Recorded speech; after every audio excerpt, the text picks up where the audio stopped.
So let's go back just one more time when you were growing up. Let's think as a musician, you already had the confidence, you had the desire.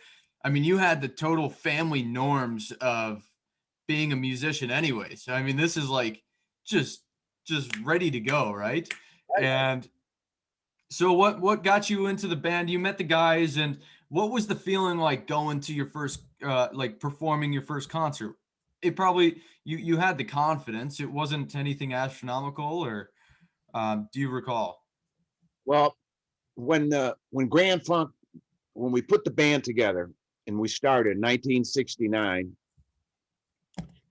Terry Knight, who was formerly with our band called the Pack, it was Terry Knight and the Pack, until we fired him because Don and I could sing better than he could, and we just didn't need another mouth to feed. We needed to have more of that money to keep for ourselves.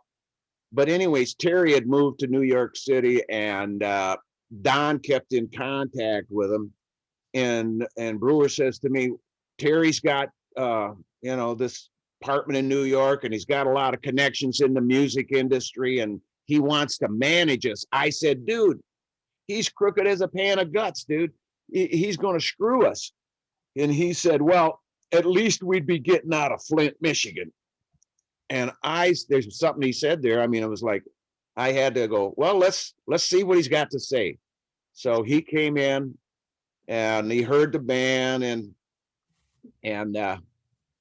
he says he had written a song. Terry Knight was a songwriter as well, but he had written a song called Grand Funk Railroad, but it's a play off the name of an actual railway system that runs from Ontario, Canada, down through Michigan and into Ohio. It's called Grand Trunk and Western Railway. And Terry named his song Grand Funk Railroad. He says, why don't you guys use that song title for the band title? I said, sounds good to me. Everybody said, okay. And that's how we just adopted that, So we get in a guy's van, a 6-window, one of these, Chevy van. I think it was like the half ton or something, we put a U-Haul trailer on the back of it.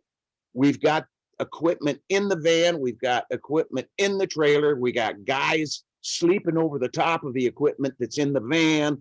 We're going to Atlanta, Georgia to play this pop festival because Terry Knight's attorneys were doing the legal work for the first Atlanta Pop, and they made them a deal on their attorney fee, if they could put their band on first, and we would play for free. So the concert promoter said, yeah, we'll do that. So there we were, dude. And we went down to Atlanta in this van, our friend's van, and he loaned us his driver, Jimmy, too.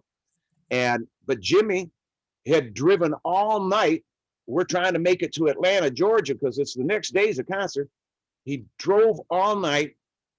And in the morning, as it's cracking dawn, I look up, and this is before I-75 was finished.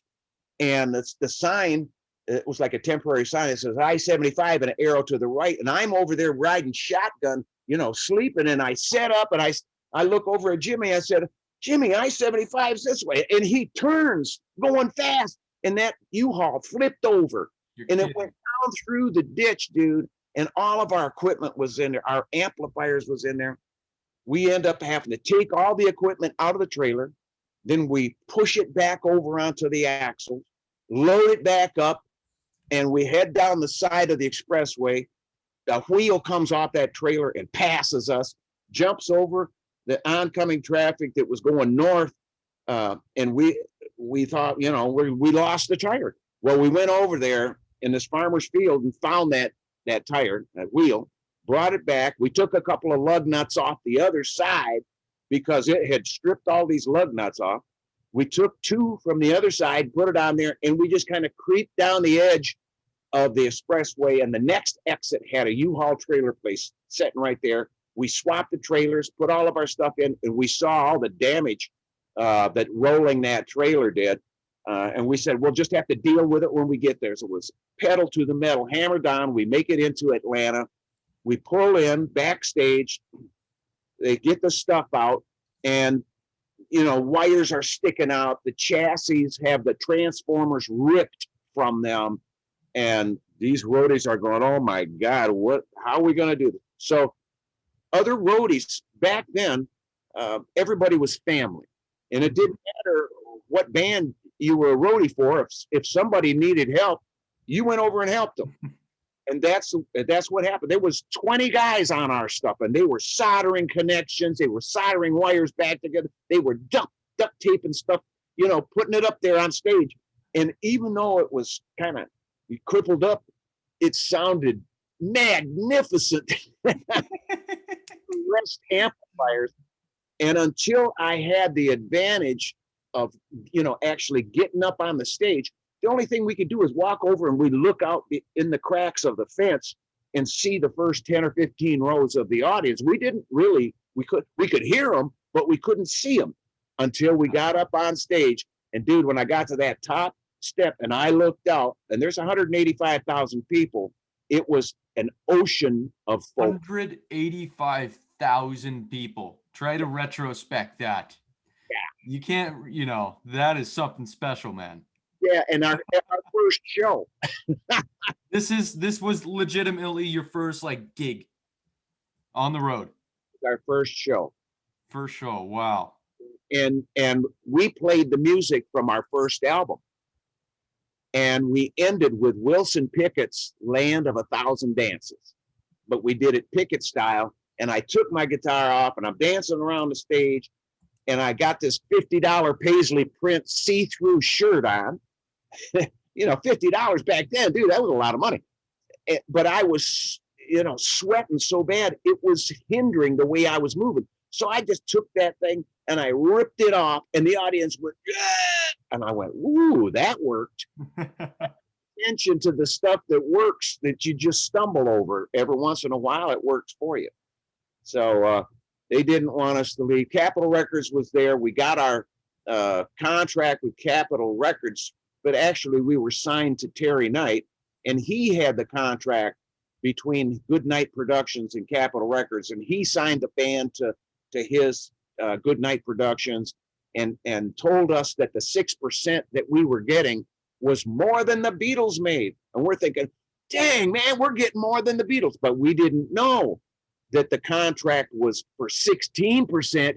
He was keeping 10, giving the band 6, and then taking a management commission from that 6%, and had me publish all my songs through his publishing company, which took half the money for every time that song sold a record. Publishing is half the money, writers is the other half. The whole royalty is split in half, publisher, writer. There you go. And just in case, some of your viewers need to know that, you got to protect your publishing and don't give it up. I did, and it cost me millions over the years. It really has. But I forgave Terry Knight. I talked to him on the telephone and told him that I forgave him before he died. And he was this gruff.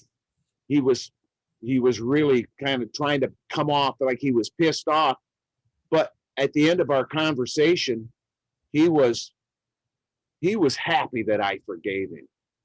He was blown away that I could forgive him after all that. He knows what he did, and we only knew a part of what he did. But I told him, I said, I forgive you because, dude, the Bible says, forgive with the same measure that you expect to be forgiven with. And I'm man, that gets to you.